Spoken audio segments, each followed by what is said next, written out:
ढेंकीकोटे प्रदीप बारी को भव्य संबर्धना। ओडिशार सर्वाधिक वित्तशाली केन्दुझर जिला ट्रक मालिक संघर साधारण संपादक भाव बीजेपी समर्थित प्रदीप कुमार बारिक निर्वाचित होगा पर से आज घटगाँ ठारे मां तारिणी को दर्शन करछंती।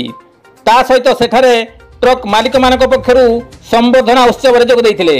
सेठारु हरिचंदनपुर जाई ट्रक मालिक पक्षर आयोजित संबर्धना सभा जोग देइथिले। अपराह्न 2टा पर से ढेंकीकोट हनुमान मंदिर में पहुंची पूजार्चना करने सहित ढेंकीकोट ट्रक मालिक मैंने पुष्पगुच्छ दे संबर्धित करते। ढेंकीकोटर वरिष्ठ ट्रक मालिक अर्जुन चरण बारिक, शरत पाल, नवीन साहू, शेख ताहेर, शरत राउत, कृष्णचंद्र बारिक, अखिल कुमार पात्र, रामचंद्र साहू, शेख फजले करीम, विश्वनाथ नायक, दुखबंधु बारिक, विश्वरंजन पृष्टि समेत शताधिक ट्रक मालिक श्री बारिक को संबर्धित करते। सेठारे समस्ते प्रसाद सेवन करथिले। गोविंद राउत का रिपोर्ट, केडी नुजुड़िया।